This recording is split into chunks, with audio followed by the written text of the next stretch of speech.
Hey, what's up, guys? You're now listening to Devo with Uncle Theo. Today is day 184, and we're going to cover Psalms chapter 46 through 51. Now, we move to a very powerful psalm in Psalm 46. It says, a song, God is our refuge and strength, a very present help in trouble. Now, let's just pause there because I don't know if you've heard the hymn by Martin Luther, A Mighty Fortress is Our God. This is where he gets the material for his hymn from. But not only that, I want to notice something else here. It says that he's a very present help. And if you actually look at that verb form, it's a very rare Hebrew verb form. It's actually an impossible verb form. And what it means is that he is found, that you don't have to search for him or look for him. He's already found. Isn't that encouraging to know that our God isn't mystical and hiding himself and his will from us, having us seek to and fro, looking for him, searching under every nook and cranny and every rock just to find his will and to find his person? No, he is found. He wants, when we seek him, he wants to be found by us. And verse 2 says, therefore we will not fear though the earth should change. Now remember that. Why would they say that the earth should change? Maybe because they saw the earth change. Maybe because they saw what happened to their father and their relatives for rebelling against Moses and the ground opening up, swallowing them. This definitely took them into deep meditation. Something that monumental happening shaped their theology and shaped their worldview for a lifetime. That you don't mess with Yahweh, you don't play with Yahweh, and you lovingly submit to him and you obey him from the heart. They say, and though the mountains slip into the heart of the sea, though the waters roar and foam, though the mountains quake at its swelling pride, Selah. And obviously, we definitely should stop here and meditate, which is what we're doing. We're talking about the majesty and the greatness of God. Verses 5 and 6 says, nations are raging and shaking the world with all his might. And what does God do? He just speaks. He raises his voice and the earth melts. Can you imagine that? All of the great dynasties and powers and nations that rise up, taking hundreds of years to build, multiple decades, and God can just open his mouth and put all of that to cease and shut all of that down in a moment, and it'll all melt at the sound of his voice. This is the God we serve. This is the God we worship. That's why it says, be still, wait on him, trust him, have faith in him. When you're still, you cease striving and you're trusting in God. You're not using the arm of the flesh. You're using biblical faith, which is why our GPS analogy works so well. God will always autocorrect and course correct your path when you're still and operating in faith, because it's really not about the destination. The destination is fixed. We're going to be conformed into the image of Christ. Right now, it's about the journey, a journey of obedience. And that, my friends, is the stuff that determines what your experience will be like in heaven. Psalm 47, for the choir directors, a psalm of the sons of Korah. Clap your hands, all people. Shout to God with a voice of joy. For the Lord Most High is to be feared, a great king over all the earth. He subdues people under us and nations under our feet. He chooses our inheritance for us, the glory of Jacob whom he loves. Selah.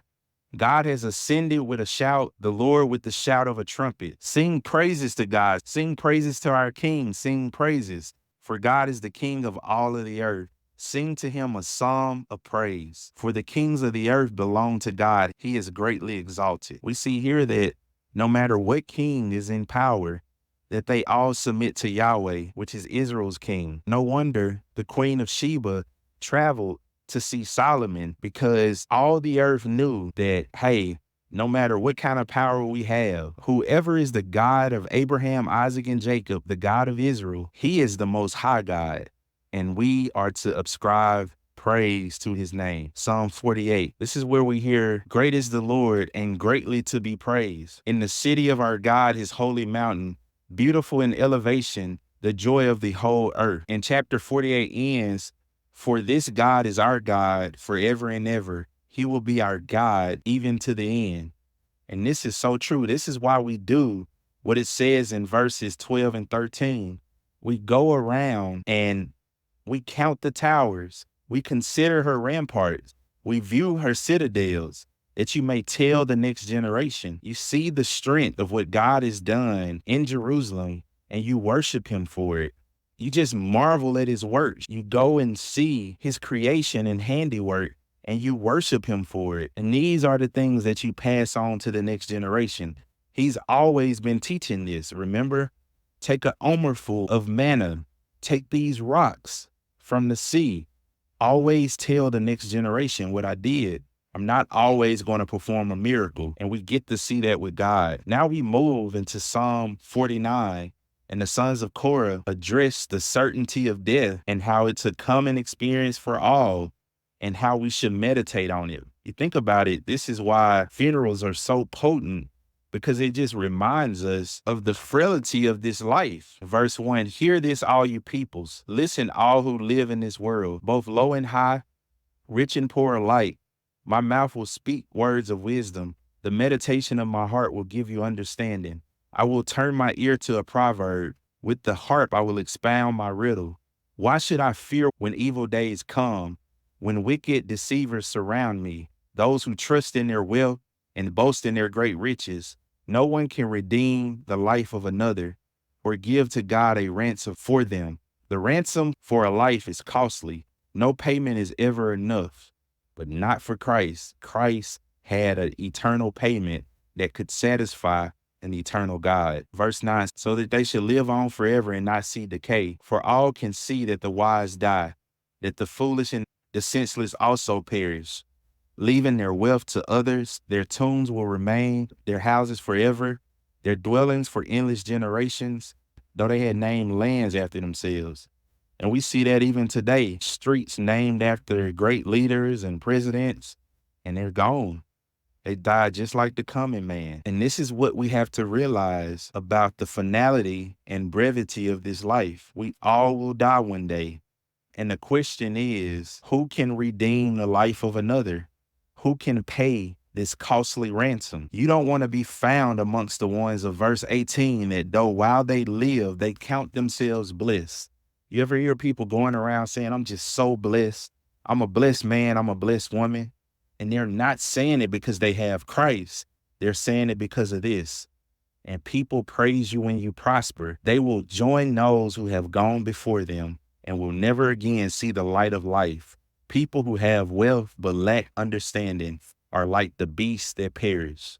Please do not let that be said of you, that you die just like a beast, because you lived animalistically. You live for the earthly treasures and the material pleasures of this world. We must be like Moses, to give up the passing pleasures of this life and to live by faith to a God that we operate just as if we've seen him, even though he's unseen. Psalm 50 is a psalm of Asaph, says, the mighty one God, the Lord, speaks and summons the earth from the rising of the sun to where it sets. From Zion, perfect in beauty, God shines forth. Our God comes and will not be silent. The fire devours before him, and around him the tempest rages. He summons the heavens above and the earth that he may judge his people. And look at the worship that God desires. He desires worship from the heart. In verse 9, it says, I have no need of a bull from your stall or of goats from your pens, for every animal of the forest is mine, and the cattle on 1,000 hills. I know every bird in the mountains and every insect in the fields are mine. And so God is saying he desires what? True worship from the heart, obedience, which is better than sacrifice. He could care less about our offerings because they mean nothing to him if they're not given out of worship of a pure heart. And this psalm has a beautiful verse here that teaches us how God is glorified. If you want to glorify God, pray. I know there's a lot of ways in scripture that we can glorify God, but Psalm 50:15 tells us that God is glorified in prayer. Listen to this. Call upon me in the day of trouble. I shall rescue you, and you will glorify me. You will honor me. God is glorified in prayer. Now we move into Psalm 51, the famous lament and penitential psalm. For the director of music, a psalm of David. when the prophet Nathan came to him after David had committed adultery with Bathsheba. Have mercy on me, O God, according to your loving kindness, your unfailing love. According to your great compassion, blot out my transgressions. Wash away all my iniquity and cleanse me from my sin. For I know my transgressions, and my sin is always before me. Against you and you only have I sinned and done what is evil in your sight. You are right in your verdict and justified when you judge. So David is repenting. He's confessing, but he also has confidence that God will forgive his sin. Now you start to learn that there are many words for sin: iniquity, transgressions, sin. And so you have all of these nuances, and I've heard it put, it's like David has a thesaurus and he's looking up every new for what kind of sin that he did. But we don't want to spend too much time on that. We want to spend time on what God does. He washes these sins away.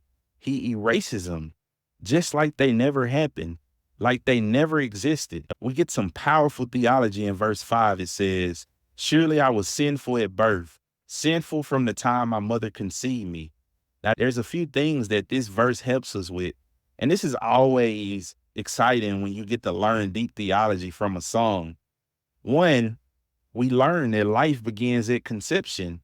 When the sperm makes contact with the egg, you have life, because David says, when my mother conceived me. So he was a life at conception, but also we get to hear that he was sinful at birth, which argues for original sin. He wasn't even out of the womb yet. As soon as there was a germinated egg, an embryo, David was a sinner. Now, this establishes good theology. But David doesn't just pray for forgiveness.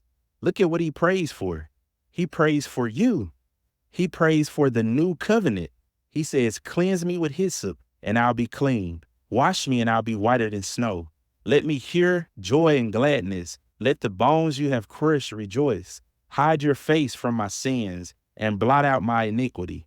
Create in me a pure heart, O God, and renew a steadfast spirit within me. Do not cast me from your presence or take your Holy Spirit from me. Restore to me the joy of your salvation and grant me a willing spirit to sustain me. Then I will teach transgressors your ways so that sinners will turn back to you. David is praying for the new covenant. Create in me a new heart. Create is a word that only God can do. See, men make, but God creates. God is the only one that can create. And so David is praying for a new creation. He's building his theology from the Old Testament, knowing that we need a seed that can take care of the sin problem. And he'll be on the Davidic throne, and he can establish a new covenant that can take care of this problem. You do not delight in sacrifice, or I would bring it. David knows that his sin isn't unintentional, which the sacrificial system is majorly for unintentional sins. So David knows that there's no sacrifice that he can give for his sin. The sacrifice he offers is in verse 17.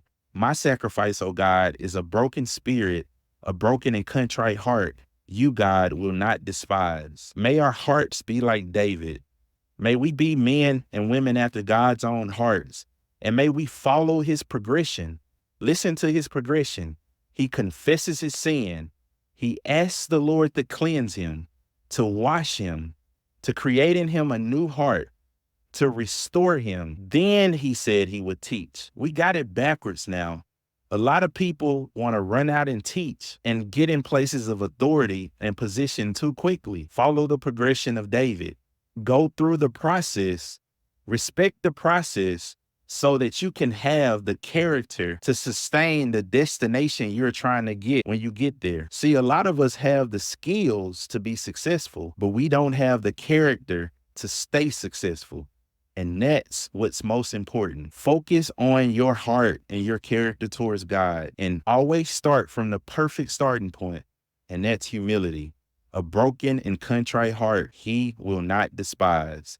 Have that, brothers and sisters, and God will bless you. He will keep you, and he will be a very present help. He will be found. Praying that you find God on your journey today. You guys take care. Catch you next time.